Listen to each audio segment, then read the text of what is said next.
찾아나사 다스리소서.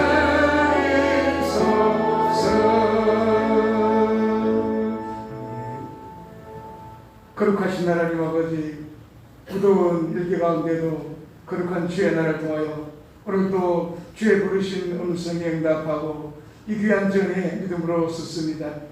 주께서 귀한 발걸음들을 기억하시며 주의 대된 죄들을 향하여 주신 은혜와 위로부터 주신 힘과 능력과 성령의 충만한 역사가 이 귀한 전에 임재하게 하시고 오늘도 예배드리는 모든 자에게 저들의 심령마다 주의 은혜로 하늘에 신령한 곳으로 가득 채워지는 복된 은혜의 시간 되게 도와주시옵소서. 여러가지 형편에서 함께 참여하지 못한 신령들 그 귀한 장소마다 주의 이름으로 주의 은혜로 동일한 은혜를 내려주시고 함께 한마음 온전히 주님만 영광 돌리는 복된 은혜 시간 되게 도와주시옵소서. 시종은 주님 곁탁하오며 예수님의 이름으로 기도하옵나이다. 아멘.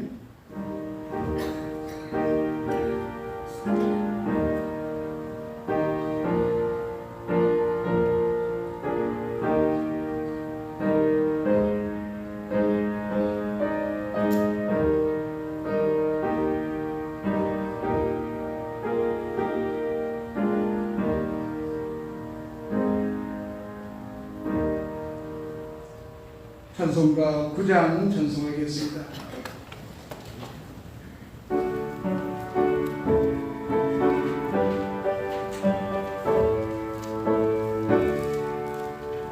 하늘에 가득 찬 영광의 하나님, 온 땅에 충만한 존귀하신 하나님, 생명과 빛으로 지혜와 권능으로 언제나 우리를 지키시는 하나님, 성부와 성자와 성령 삼위의 하나님,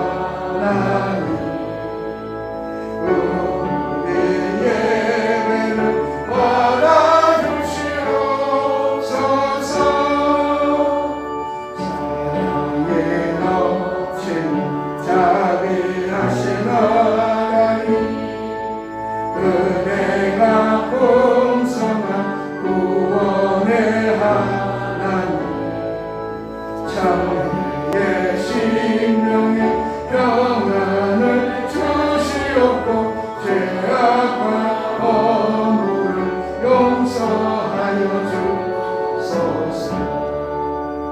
찬송과 영광과 생명 구원의 하나님, 우리의 예배를 받아주시옵소서.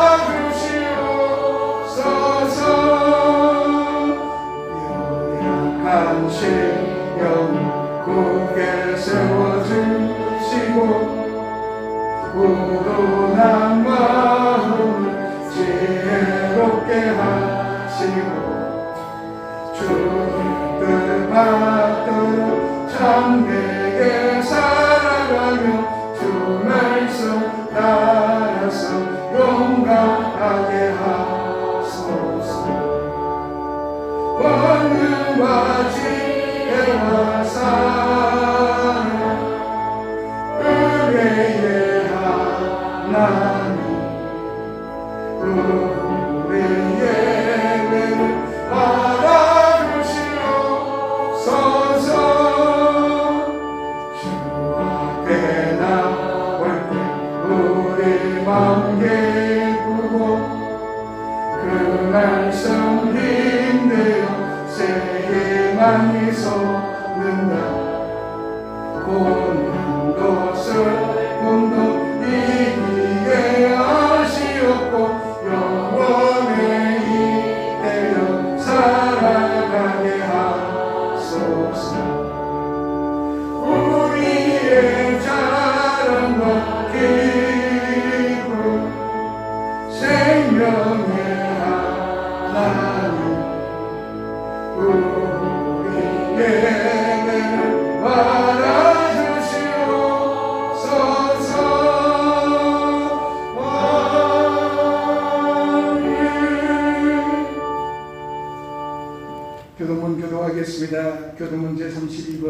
시편 71편입니다. 교문제 32번 시편 71편 여호와여 내가 주께 피하오니 내가 영원히 수치를 당하게 하지 마소서. 주의 이름으로 나를 건지시며 나를 불러주시며 주의 이름을 내게 위해서 나를 도와주소서. 주는 내가 항상 피하여 숨을 바위가 되소서. 주께서 나를 구원하라 명령하셨으니 이는 주께서 나의 다스리시고 나의 요새이심이니라. 나의 하나님이여 나를 악인의 손 곧 불의한 자와 흉악한 자의 장 중에서 피하게 하소서. 주 여호와여 주는 나의 성령이시고 내가 어디를 도와주지 않으시나. 내가 모태에서부터 주를 의지하였으며 나의 어머니 배에서부터 주께서 나를 택하셨사오니 나는 항상 주를 찬송하리이다. 아멘. 나는 전능하신 아버지 하나님 천지의 창조주를 믿습니다. 나는 그의 유일하신 아들 우리 주 예수 그리스도를 믿습니다.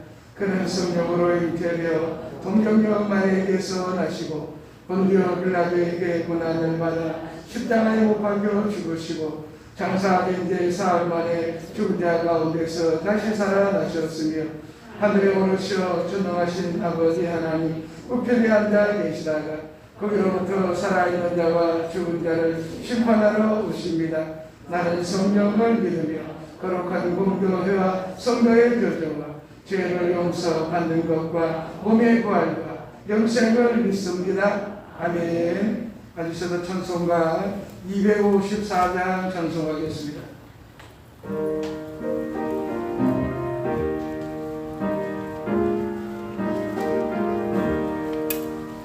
내 주의 모여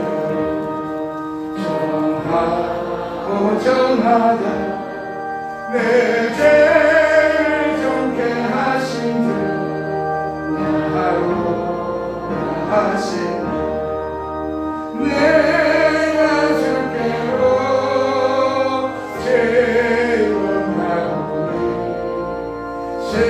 십자가의 무덤으로 날 씻어주소서. 약하고 주께로 나가며 힘주시고 내 주함을 씻어주시니 내가 주께로 지금 가오니 십자가의 무덤으로 날 씻어주소서. 나오라 하시니 온전한 믿음과 오 사랑함과 평안을 아주 유하니 내가 주께로 지금 가오니 십자가의 보혈로 날 씻어주소서. 그 죄의 목마다 살 길을 얻었네. 하나님을 꼭 큰 은혜 베풀어 주소서. 내가 주께로 지금 가오니 십자가의 무혈로 날 씻어주소서. 그 배가 맘속에 큰 죄 거듭니다. 내 기도 소리 들으사 나아가소서. 내가 주께로 지금 가오니 십자가의 무혈로 날 씻어주소서.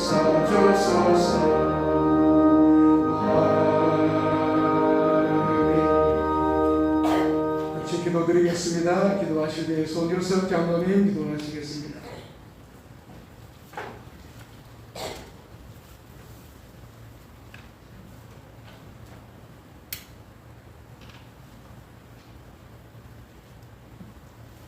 영원토록 존귀와 영광을 받으실 거룩하신 하나님 아버지, 약하고 피곤하신 영들에게 평안을 주시며 하나님 사랑으로 우리를 돌보시는 하나님 아버지께 거룩하고 복된 주일을 맞아 예배 가운데 감사와 찬양을 드립니다.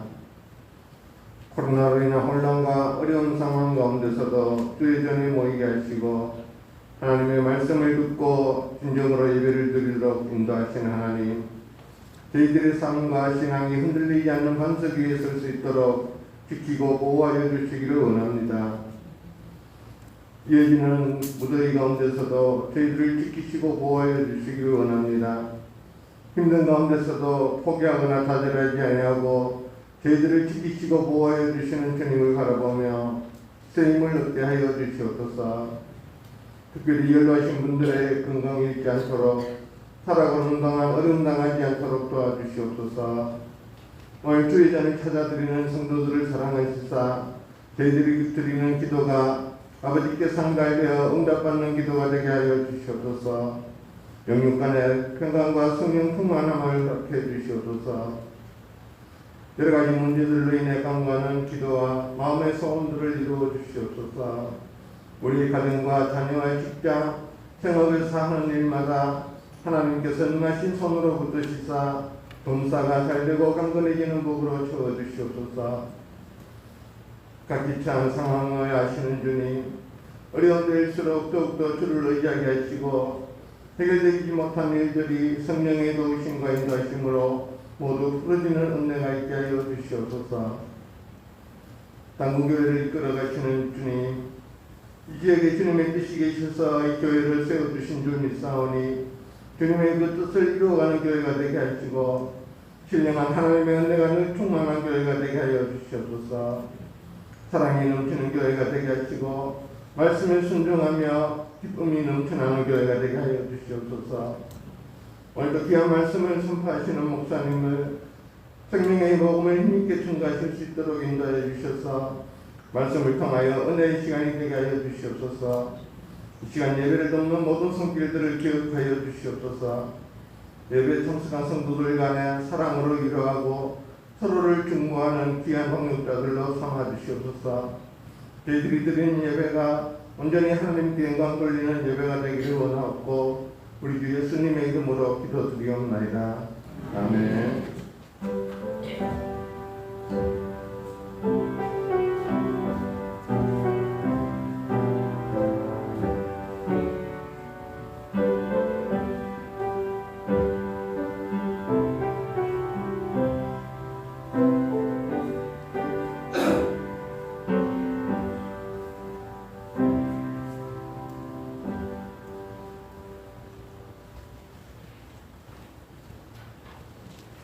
오늘 우리에게 주신 하나님의 말씀은 신약성경 사도행전 8장입니다.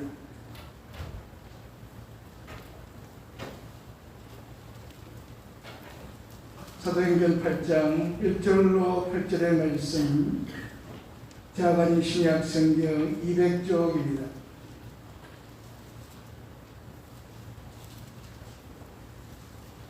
제가 봉독해 드리겠습니다. 그날에 예루살렘에 있는 교회가 큰 박해가 있어 사도회에는 다 유대와 사마리아 모든 땅으로 흩어지니라.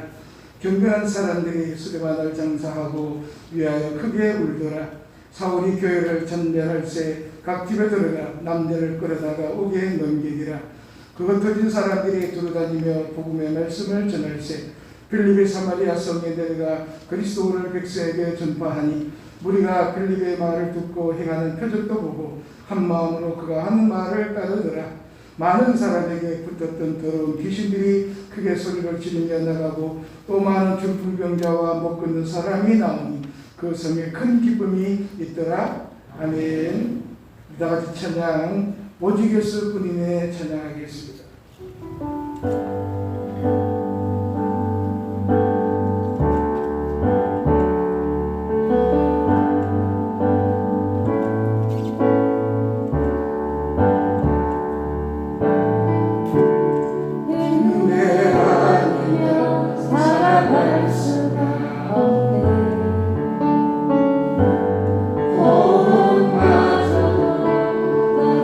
내 것을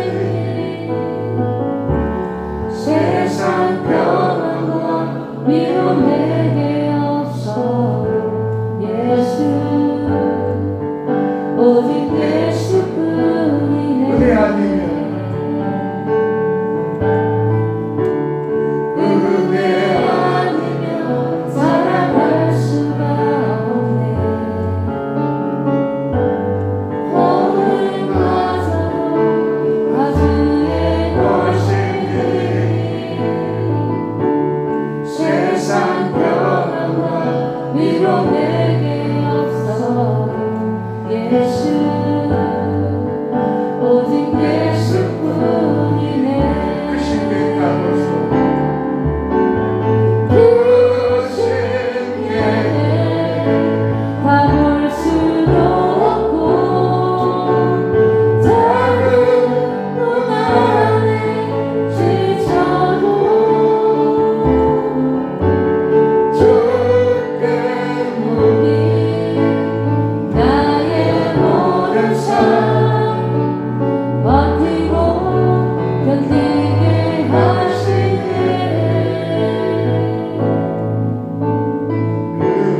은혜 아니면 살아갈 수가 없네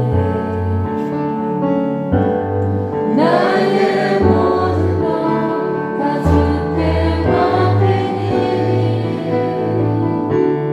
참된 평안과 위로 내게 주신 예수 오직 예수뿐이네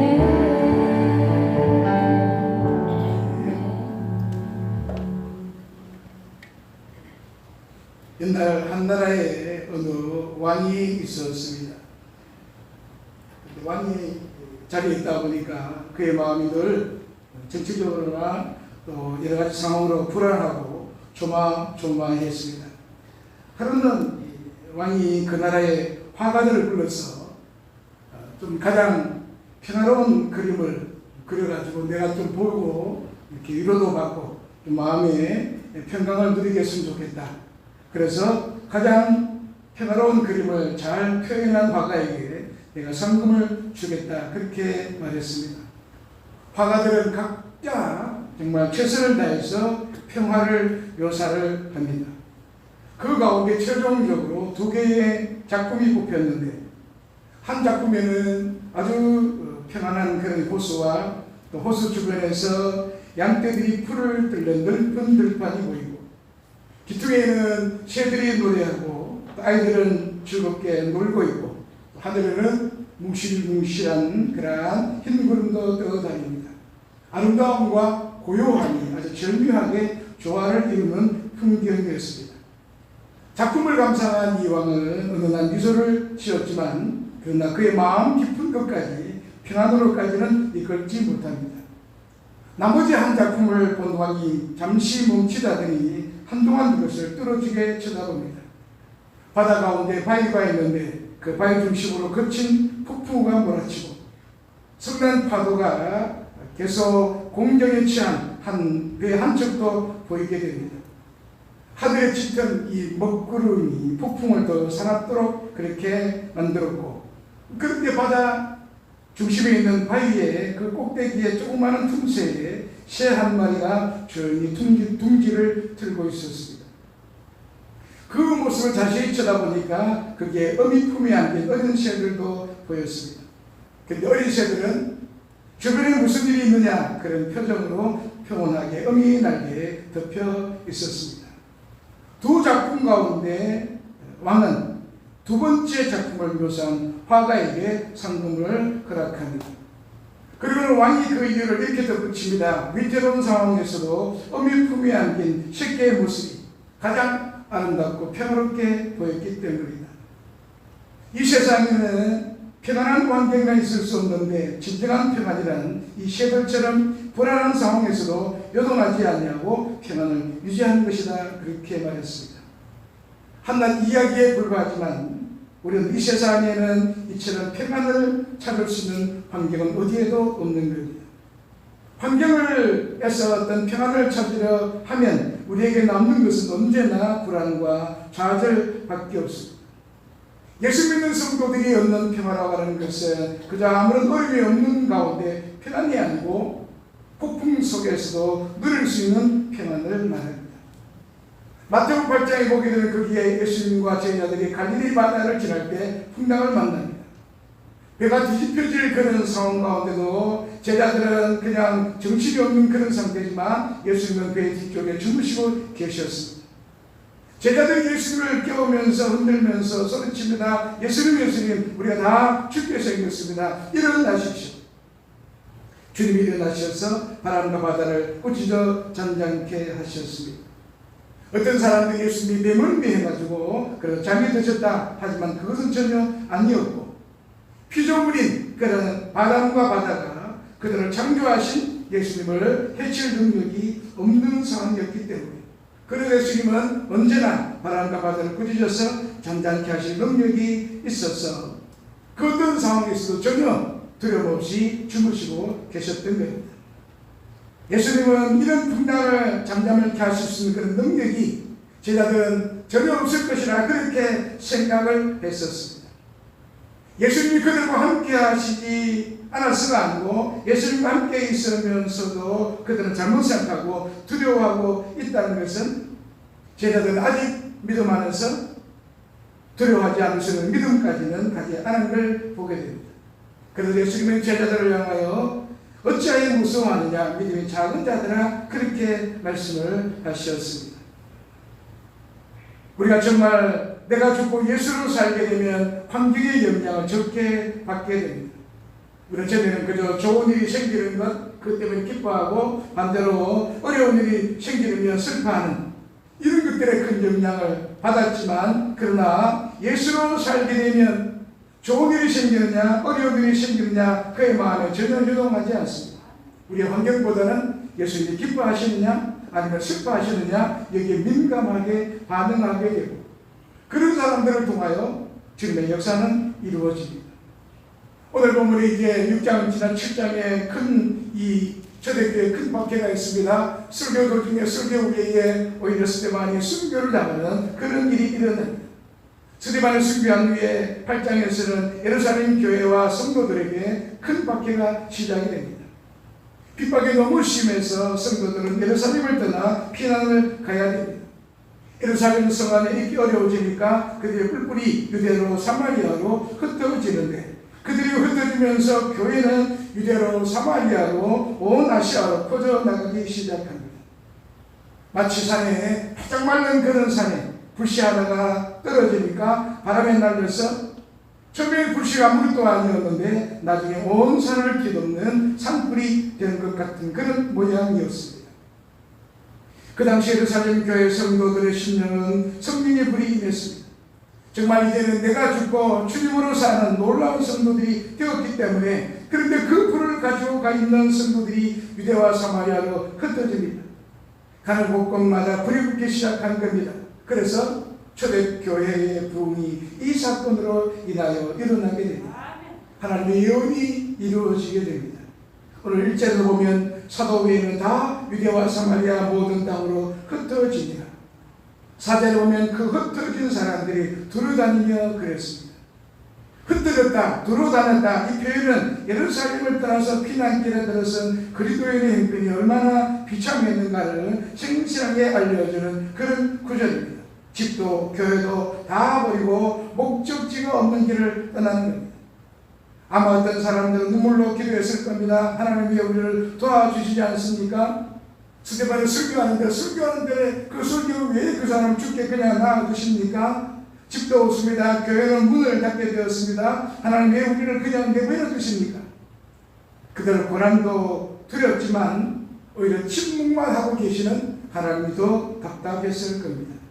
근데 8절에 보니까 오늘 본문의 상황과는 전혀 어울리지 아니하게 그 성에 큰 기쁨이 있더라 그런 구절이 나옵니다.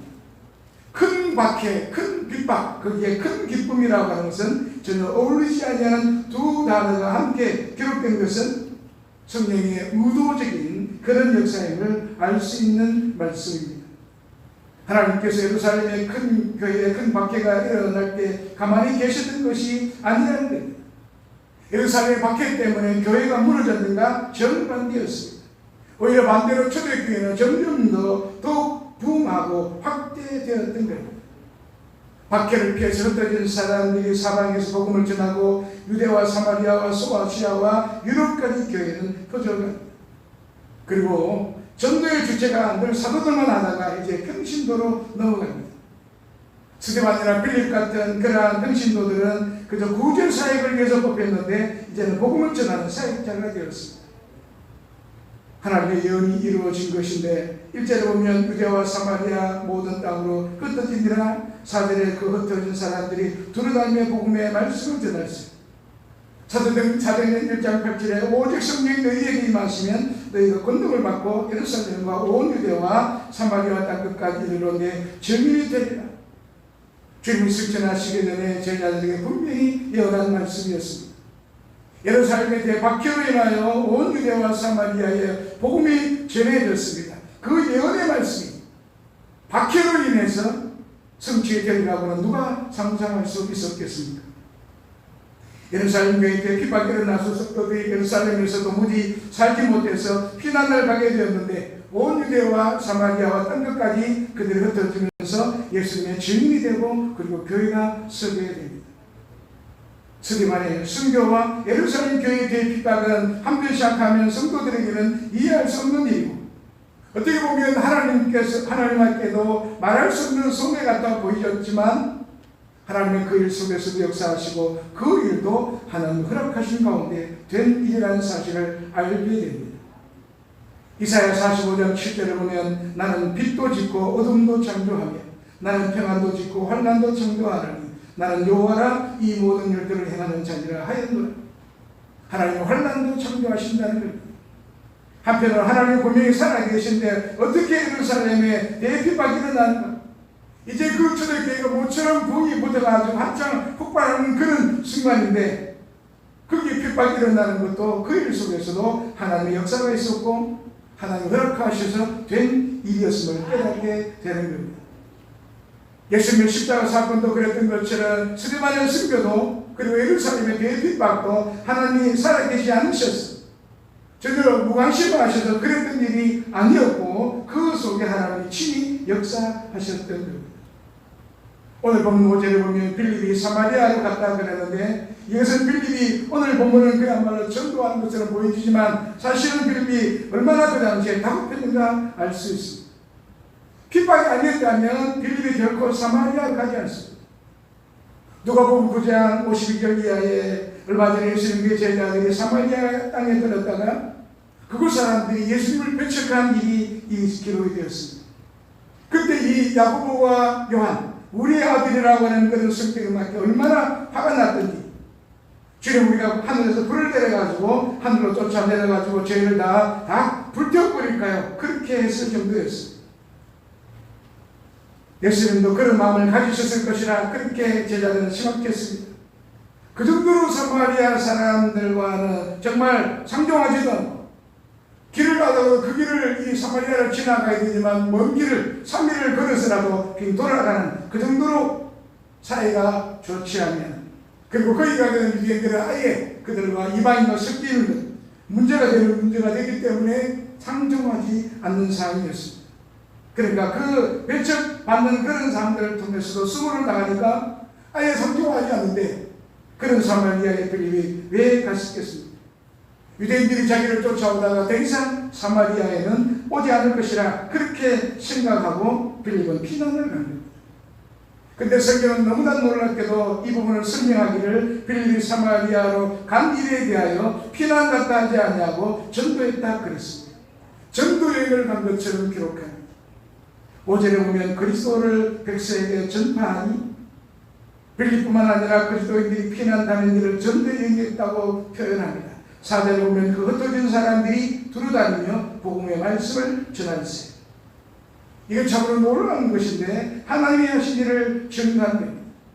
빌립이 분명히 사마리아에 전도하려는 것이 아니었습니다. 파송받아 간 것도 아니었습니다. 결과적으로는 전도여행이 되었습니다. 이유가 무엇이겠습니까? 빌립의 성령 충만하여 나는 죽고 예수로 사는 사람으로 거듭났기 때문이었습니다.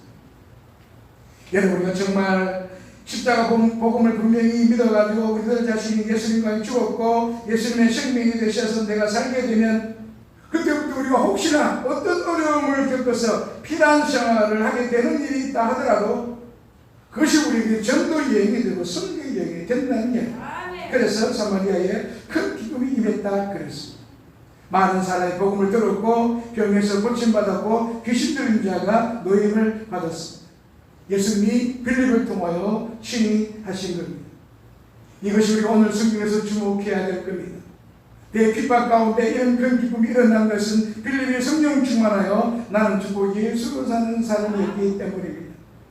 환난 당해가지고 잠시 당황했고 피해야겠지만 성령 인도를 받았습니다. 그가 정신 차려보니까 사마리아에 와 있습니다. 또 거기는 갈급한 사람들이 많았습니다. 그래서 빌립은 자기가 도망자를 생각하지 아니하고 그들에게 예수 그리스도를 전하고 그랬더니 역사가 일어납니다. 빌립의 피난이 전도 여행이 된 겁니다. 그는 선교사 발성을 받은 것이 아니지만 선교사가 되었습니다. 전도하라 전도하라 전도해야지가 아니고 성령 충만한 예수를 사는 사람이 되면 삶 자체가 전도의 삶이 된다는 겁니다. 내가 예수로 살아가게 되면 우리가 직장 나가는 것이 전도고 학교 다니는 것이 전도고 또 만나는 사람들이 일터에서도 다 그것이 전도라는 겁니다.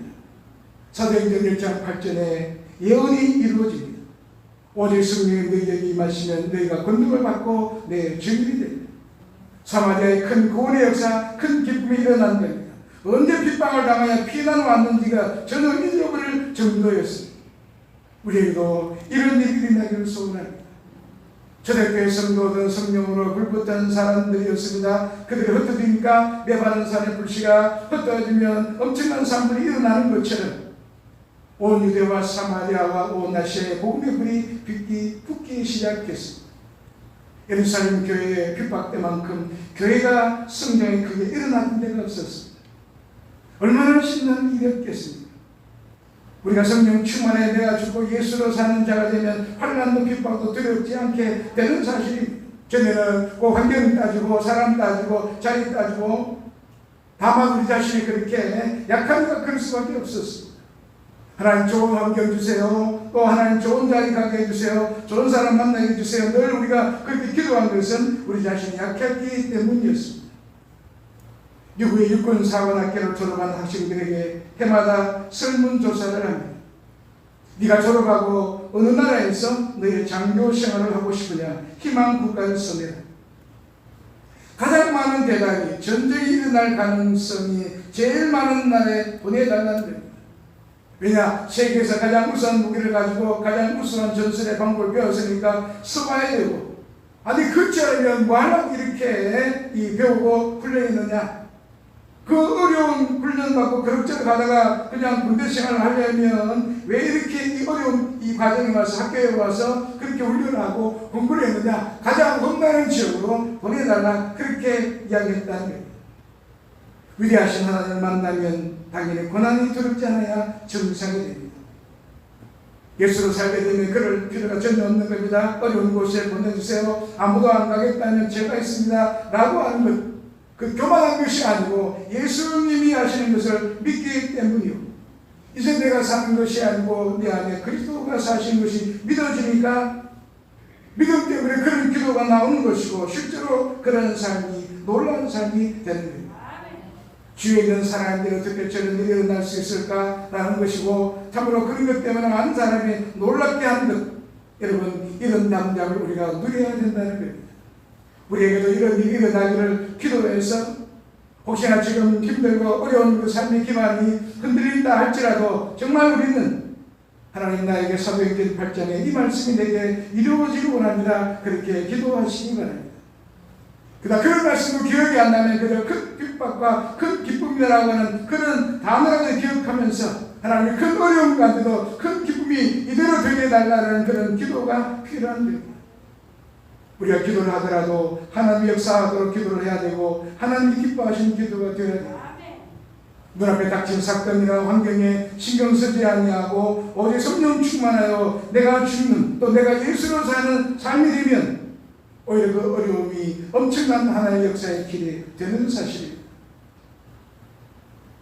오바마 미국 대통령 시절에 한국의 교육에 대하여 자주 언급하면서 미국이 한국을 교육한다 그런 말이 있습니다. 왜 그러냐면 오바마 대통령에게 한국 교육에 강한 이상을 심어준 사람이 한 사람이 바로 오바마 대통령의 입법 특별 보좌관으로 임명된 강진영 변호사입니다. 그런 부시 행정부의 국가장애위원으로 이뤘던 강용호 박사의 둘째 아들인데, 강용호 박사가 부시를 마지막으로 모시는 날 그 아들이 새로운 대통령의 보좌관 자리에 올렸습니다. 한국 사람으로 미국 정치계 최고의 고위직에 진출합니다. 강용호 박사의 가정이 어떻게 이런 경사스러운 일이 일어났느냐? 그가 14살 때 축구공에 눈을 맞아가지고 시력을 잃어 맹인이 됩니다. 아버지 어머니가 모두 돌아가시고 소녀 가정이었던 누나도 과로로 죽고 남은 3남매가 뿔뿔이 다 흩어집니다. 아무런 살 희망도 도움도 보이지 않았던 그때에 어릴 적 어머니로부터 물려받은 신앙으로 살 소망을 품었습니다. 하나님의 형상대로 사람을 만드셨다. 그러므로 나는 하나님으로부터 특별한 사명과 목적을 가지고 태어났다. 비록 내가 그와의 맹인이지만 내 생명이대로 하나님 나에게 존귀함과 사명을 주셨다. 이 사실을 믿었다 그랬습니다. 도무지 믿을 수 없는 현실인데 그는 믿었고 그가 믿었으니 하나님 그를 인도하실 수밖에 없는 겁니다. 오늘 새벽에 우리가 시편 45편도 봤지만 하나님이 정말 그 믿음의 길, 진리의 길을 걸어가는 자에게는 하나님이 격려하시는데 형통의 길을 격려하신다. 그렇게 말씀을 우리가 보았습니다. 그때 당시에 맹인의 운명이라는 것은 전쟁이나 그저 안마사가 되는 것인데 이를 피할 길은 대학에 가서 공부하는 것이라 생각합니다. 내가 학교에서 중고등학교를 마치고 연세대로 졸업하고 미국에서 최초의 한국인 맹인 박사가 됩니다. 장애인이었지만 동정을 구하지 아니하고 늘 나는 하나님의 축복의 도구다 라는 믿음으로 감사하며 살게 됩니다. 그리고는 자신의 실명이 나뿐만 아니라 모든 사람에게 퍼지는 축복의 통로가 되었다 간증합니다. 저희 가족 모두는 제 실명으로 인해 훌륭한 사람이 되었습니다. 정말 제 실명은 하나님의 축복이었습니다. 저희 아내는 저 때문에 장애 교육을 공부해서 전문가가 되고 큰아들은 내 눈 고쳐주기 위하여 안과 의사가 되었고 작은 아들은 나의 연설문을 쓰는 것을 도와주다가 글을 잘 쓰게 되어 변호사가 되었습니다. 나의 실명은 온 가족들에게 큰 은혜가 되었습니다. 변호사로 누구라다 대통령의 보좌가 되는 것이 아니었습니다. 특별 보좌관이 되었던 그 아들은 이렇게 말합니다. 아버지로부터 공공경영에서 봉사하고 어려운 사람들을 돕는 것이 중요하다는 것을 배웠기 때문에 이 자리가 주어진 것 같습니다. 우리가 내가 죽고 예수님으로 살아가게 되면 눈에 보이는 어려움이 더 이상 문제가 되지 않냐고 오히려 나에게 영향을 끼치기보다는 내가 오히려 그 어려운 환경을 뒤집어 놓는 일을 하게 되는 겁니다. 그런데 어려운 일이 생기면 그냥 하나님의 뜻을 알기 어렵다 하고 하지만 사실은 그럴 리가 없습니다. 평소에도 하나님은 우리에게 하나님의 뜻을 가르쳐 주기를 원하십니다. 그럼 우리가 어려움을 당했다면 하나님의 뜻을 더 분명하게 가르쳐 주기를 원하시는 겁니다. 그런데 많은 성도들이 어려움을 당하고 하나님의 뜻을 알기 어렵다 그렇게 생각을 합니다. 문제는 그 뜻을 묻는 질문이 잘못되었기 때문입니다. 하나님의 계획을 그 뜻을 알기 어렵다고 생각하는 사람은 질문이 바로 되었는가 점검해야 됩니다. 많은 사람들이 그만 마음이 조급해지고 두려워하고 염려하면서 자기 자신의 집착을 합니다. 그래서 기도를 해도 하나님 나를 향한 하나님의 계획이 무엇입니까? 이런 어려움을 주시는 이유가 무엇입니까? 그렇게 기도를 합니다. 그런 질문으로는 하나님의 뜻을 깨닫기가 어렵습니다. 왜냐하면 여전히 자기 중심이기 때문입니다. 어려움이 올 때 자기 자신이 여러분 자신을 십자가에 못 박혔음을 믿으시고 전제 조건을 달지 않냐고 하나님의 계획이 무엇입니까? 그리고 하나님이 원하시고 기뻐하시고 이루신 일이 깨달아지게 되면 그럼 저는 뭘 하기 원하십니까? 그렇게 묻는 거예요. 그게 분명 하나님이 나를 향한 하나님의 계획이 구체적으로 깨달아지게 되는 거예요. 그 계획을 깨달아지면 근심이나 두려움이 오히려 끝나가게 돼요.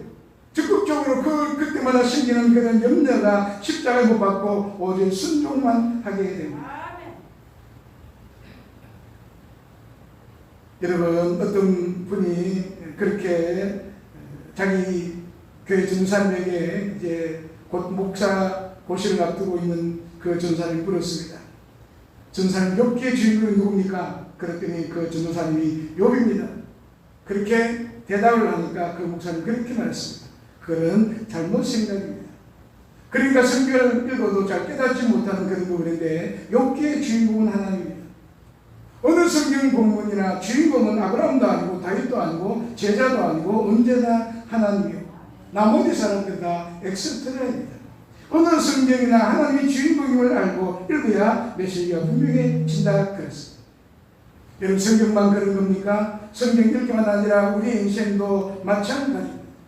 우리 인생에 누가 주인공입니까?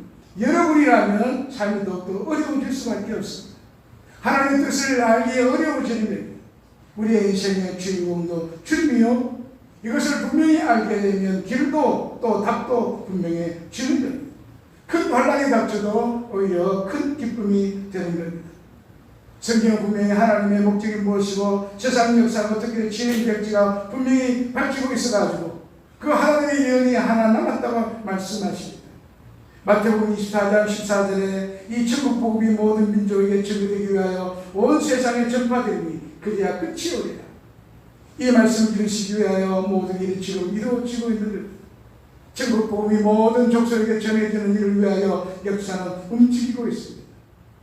우리의 인생도 마찬가지입니다. 하나님의 약속에 비추어서 이 인생 계획도 세우고 우리가 잘 살고 있는가 판단도 해야 하는 겁니다. 우리가 이런 말씀에 비추어서 우리의 인생을 보고 또 앞으로 되어질 일을 판단하며 비록 내 앞에 어떤 어려움이 닥친다 할지라도 오히려 그러한 일이 큰 기쁨으로 바뀌는 역사가 일어나는 겁니다. 어떤 분이 이렇게 신앙적인 그런 일기가 있는데 그 일기에 이렇게 저에게 기록되어 있습니다. 저는 알코올 중독자와 버티며 살고 있는 여 집사입니다. 그렇게 자신을 소개하고는 2020년 11월 27일 일기를 이렇게 기록해 놓았습니다. 30년 주님을 믿고 살았는데 오늘은 다르다. 2년이 되어가는데 퇴근길이 처음으로 홀가분했다. 남편이 집에 있는 날에는 돌아가는 길이 도살장에 가는 것 같았고 교통사고로 죽으면 좋겠다고 생각할 때도 많았다. 매일 몇 시간씩 폭언을 듣는 것 정말 어렵다. 천국 생각에 자살은 안 되고 주님의 데려가기를 바란 것뿐이다. 오늘 또 남편이 술 마시고 있다는 딸의 메시지를 받고 집에 간다. 그런데 오늘 어쩐지 마음이 깃털처럼 가볍다. 주님이 내가 너와 같이 퇴근하고 있다 그런 마음을 주셨기 때문이다. 어린이가 아버지의 손을 잡고 가는 느낌이고 든든하여 세상 무서운 것이 없고 마냥 좋다. 집에 도착하니 남편의 서상 앞에서 포근하고 있다. 주방에 와서 남편이 마실 보리차를 데우며 주님께 물었다. 주님 힘들죠? 저도 힘들어요. 그런데 얼마나 행복했는지 모른다. 숙주정하는 남편도 이렇게 멋진 하나님을 만나기를 기도했다. 이 성도가 30년의 그런 생활 가운데도 이런 믿음의 열매가 어떻게 맺어지는가? 자기 자신이 오래 참으려고 버틴 것이 아니고 그저 주님과 동행하는 삶이었는데 근데 되돌아보니까 그 삶의 믿음의 이런 오래 참음의 그런 열매가 맺어지는 거예요. 사랑하는 사람과 동행하면 아무리 길고 먼 길이라도 금세 시간이 지나가는 것처럼 마찬가지로 우리가 늘 주님과 사랑으로 교제하고 동행하게 되면 그것이 바로 우리 가운데 이런 믿음의 열매가 맺혀지는 거예요. 무엇이 그 사람의 큰 핍박 가운데 기쁨을 경험하게 됩니까? 오직 성령의 철저한 인도하심을 받았기 때문이었습니다. 처음에 초대교회 예루살렘 교회 사람들은 하나님의 섭리를 다 이해하지 못합니다. 근데 그들은 모든 상황에서 오직 내가 죽고 예수로 살면서 모든 판단을 주님께 드리고 오직 복음 전하는 데만 힘썼습니다. 하나님의 계획대로 성령의 불길이 복음이 전 세계로 퍼져나가게 됩니다. 내가 예수로 살게 되면 환경만 돼가지고 있는 그런 판단이 완전히 바뀌게 된다는 거예요. 전에는 환경이 좋아야 되고 사람 잘 만나야 되고 이런 건 전혀 상관없는 예수님이 아닌 분명히 계시고 예수님의 주님이신 것만 확실하다면 오히려 어려움이 나에게 어떤 놀라운 결과를 가져올지 누가 장담하겠습니까? 하나님의 역사는 결국 지나놓고 보면 어려운 일, 환난 같은 일이 다 큰 간증이 우리가 지난달 다 있어지지 않았습니까?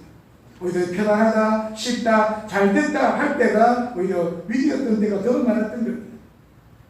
초대교회 사람들은 피난을 떠나는 상황이 되어도 나는 죽고 예수로 사니까 두려워하지 아니하고 낙심하지 않고 주저하지 않고 주님을 바라 보았기 때문이었습니다. 혼 밀어내서 그 순간에 다 깨닫지 못해도 주님만 바라보면서 나아갔더니 정말 주님께서 기가 막힐 정도로 길을 인도하셨습니다. 고린도전서 10장 13절에 보면 사람이 감당할 시험 받기는 너희가 당한 것이 없나니 오직 하나님은 믿부사 너희가 감당하지 못할 시험당함을 허락하지 아니하시고 시험당할 즈음에 또한 피할 길을 내사 너희로 능히 감당하게 하시느니. 내가 예수로 살아가게 되면 달라진 것은 환경에 대한 판단이 달라진다. 환경은 전혀 변화가 없습니다. 내 생각이 달라지는 겁니다. 어렵다, 죽겠다, 괴롭다, 그저 형편들을 판단하지 않게 되는 겁니다. 풍랑을 만나도 두렵지 아니하고 오병이어로 5,000명을 먹여야 되는 막연한 일이 있을지라도 자칫 집에 포도주가 떨어져도 당황하지 않다는 겁니다. 문제는 예수님이 함께 하시느냐 하는 것이지 어려운 환경의 처지가 아닌 겁니다. 스데반 시대의 그 주님 그 하나님은 오늘도 동일한 역사를 일으키십니다. 좋은 일이 일어나느냐 어려움이 닥쳤느냐 이게 중요하지 않냐고 내가 오늘도 얼마나 예수님으로 살아가느냐 오직 하나님의 약속 그 하나님의 목적을 붙잡고 살면 된다는 거예요. 그러면 우리의 삶에서는 오히려 어려움이 큰 기쁨이 되는 역사가 반드시 일어나게 되는 줄로 믿고 오늘 이 말씀을 통해서도 우리의 삶에 이런 놀라 주님과 동행하는 삶을 통해서 매 순간마다 그 성령의 역사 아래 우리 모든 삶이 이런 놀라운 큰 기쁨의 역사 지나가 보니 그 어려움이 그 과정이 그 환난이 그 고통이 이런 기쁨을 주시는 놀라운 은혜의 역사가 우리의 삶의 가정마다 늘 일어나시기를 주의 이름으로 간절히 소원합니다. 기도하겠습니다. 그렇게 하신 하나님 은혜를 감사합니다. 크나큰 박해로 때로는 주님이 침묵하신 같은 그런 상황 가운데 돌아보니 결국 하나님의 말씀 그대로 땅끝까지 복음의 증거가 이런 기뻐하고 박해로 일어날지 아무도 몰랐지만 그러나 그 가운데 모든 판단과 신고가 십자가를 못 받고 오직 순종하며 나갔더니 그 과정에 전도의 의료, 그 과정에 승리의 의료 모든 일들이 하나님 계획 가운데 이루어지는 볼 때에 오늘 저들도 묵묵히 성령 충만한 역사로 믿고 주와 동행하는 가운데 우리 되어진 일들을 통하여 주의 계획이 주의 뜻이 이루어지는 아름다운 믿음의 역사를 바라보고 나가는 저들 되게 하시고 모든 상황과 환경에 대한 모든 판단을 다 십자가에 못 받고 순종으로 나가는 우리 모두에게도 주님의 목적이 이루어지며 주님의 기쁨이 그리고 큰 어려움이 오히려 큰 기쁨이 되는 역사를 경험하며 사는 복된 믿음의 사람들 되게 도와주시옵소서. 예수님의 이름으로 기도하옵나이다. 아멘. 찬송가 358장 찬송하겠습니다.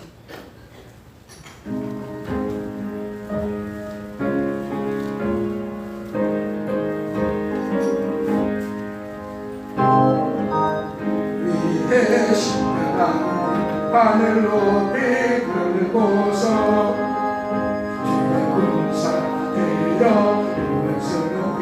찬송하며 나가세 나가세 나가세 주 예수만을 위하여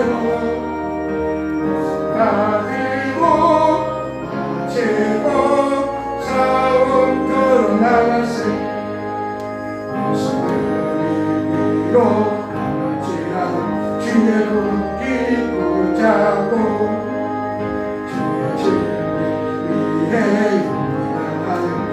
만하여 싸우세 나가세 나가세 주 예수만을 위하여 옷을 가지고 마치고 싸움터로 나가세 사람들마다 곳마다 주의 꽃이 날리며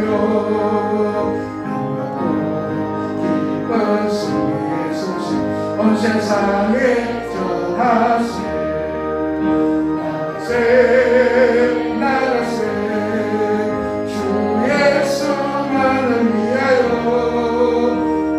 가지고 마치고 싸움터로 나가세 우리는 이내 예수의 소리 하나 없이 행하고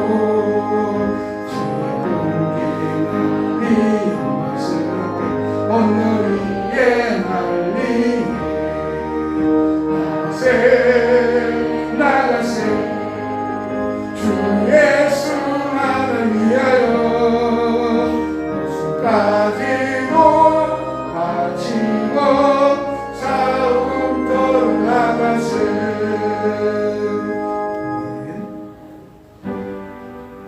감사하며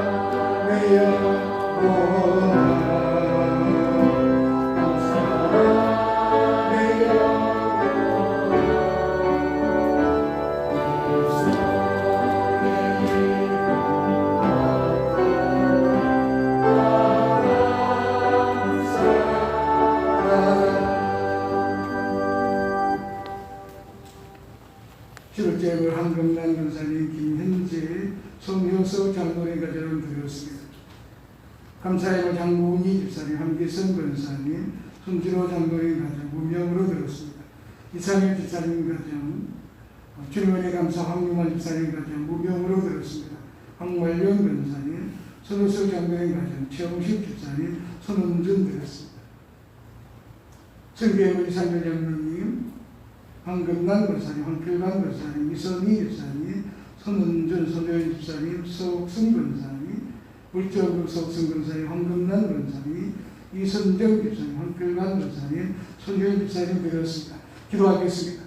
거룩하신 하나님, 주의 귀한 복된 날을 기억하며 우리의 시간과 또 몸과 물질을 구별하여 주 앞에 올려드린 예물들을 기억하시고 범사에 우리의 모든 삶의 주권은 주님께 있음을 고백하며 이 어려운 때도 주님을 향한 소망에 흔들리지 아니하고 주님의 은혜 가운데 살기 원하며 날마다 주님과의 그 관계가 교제의 끊이지 않도록 힘쓰고 예수님 귀한 종들 오늘도 주의 전에 나와 주 앞에 예배드리고 중심 올려드린 귀한 신령들 일일이 기억하여 주시고 무엇보다도 저들의 정성과 손길들을 통하여 하나님을 향하여 때는 귀한 손길 때며 이것이 결국 우리에게 하나님은 만면을 갚아주시는 귀한 축복의 통로임을 깨닫는 저들 되게 하시고 그리고 기쁘고 그 속에서 그 은혜의 감격을 누리며 감사의 삶을 살아가게 부족할 때를 도와주시고 이 특별히 어려운 시대 가운데도 저들을 주의 날개 아래 품어주시고 주의 장부 안에 보호해 주시니 감사합니다. 수많은 바이러스를 연명하는 세상 가운데 늘 주를 의지하는 가운데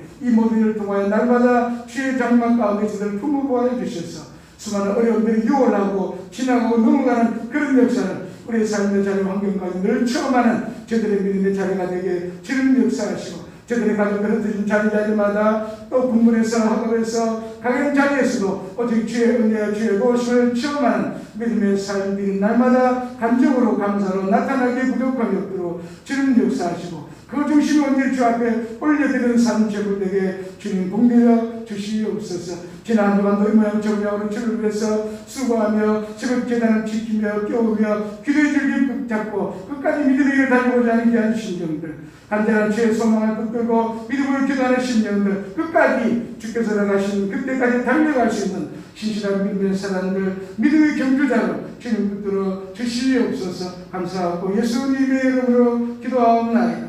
아멘. 그 소식을 알려드리겠습니다. 예배 후에 1~3주 정도에 모이겠습니다. 이번 주 수요일 예배 후에 8월 권사 기도회가 모입니다. 8월 중에 권사의 총회가 있으니 준비하여 주시면 감사하겠습니다. 계속해서 이 코로나19 상황이 점점 더 어려워지는 것 같습니다. 오늘 야원문에서는 접종을 2분 다 했는데도 또 34명이 거기에 코로나에 걸리는 그런 것도 있는 것 같으니까 우리가 접종을 다 했다 하더라도 늘 스스로 조심하고 그렇게 행동하셔야 될 것 같습니다. 늘 끊임없이 여러분 스스로가 더 개인 건강에 힘써 주시고 그러면서도 개인의 영성 관리를 위해서 늘 신경 쓰셔서 기도의 자리에도 또 성령님의 그 자리에도 성령님의 교통케 하시는 그 축복의 역사가 있는 그런 믿음의 자리가 되시기를 바랍니다. 다른 광고 없으시면 2장 찬송 부르겠습니다.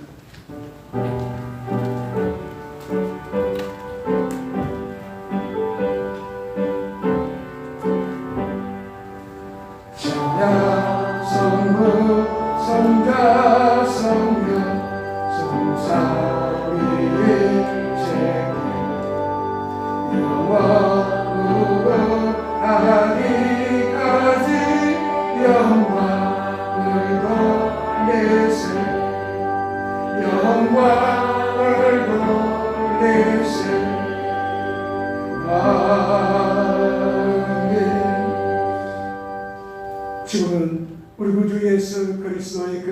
은혜와 하나님 우리 아버지의 말로 다 할 수 없는 사랑하심과 성령님의 감동 감화 이로되지 역사 충만 교통하시니 크나큰 박해 가운데도 오히려 큰 기쁨의 역사를 경험했던 믿음의 사람들처럼 어려운 시대도 주를 향한 소망으로 오늘도 기쁨으로 승리하며 살기 원하는 모든 심령들 위해 이제부터 영원토록 함께 하시기를 간절히 축원하옵나이다. 아멘.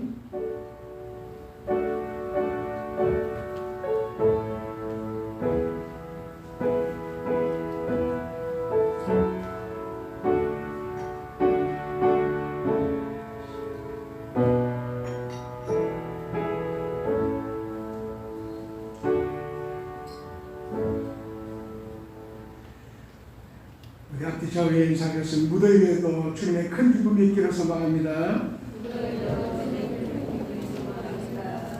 주가 일하시네.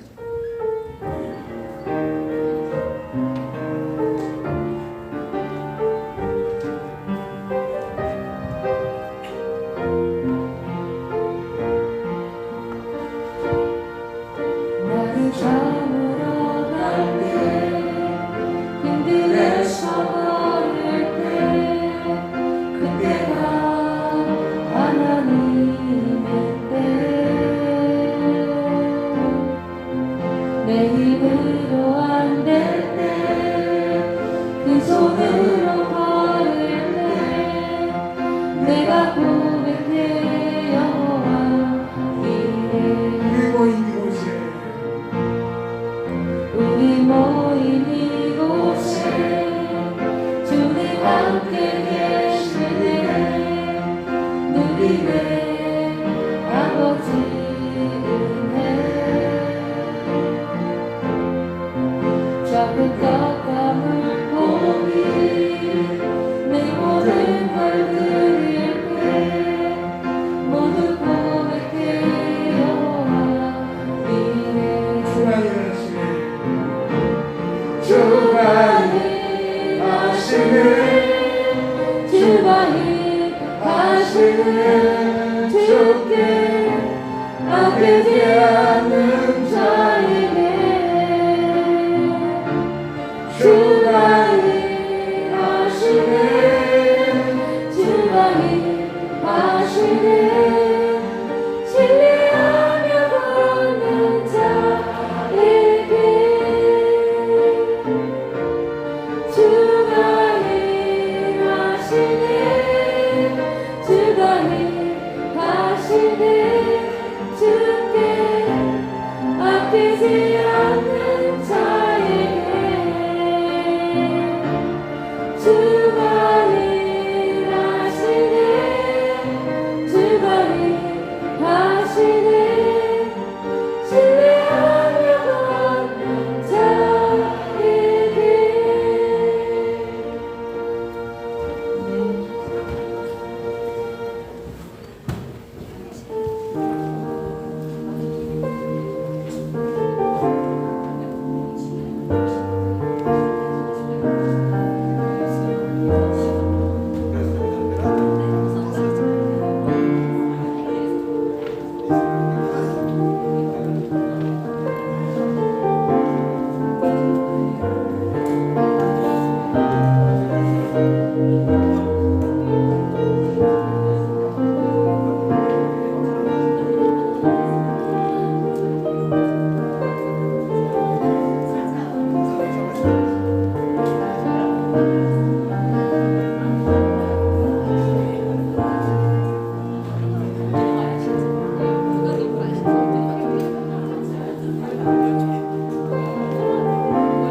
원준아 엄마야 원준아 엄마야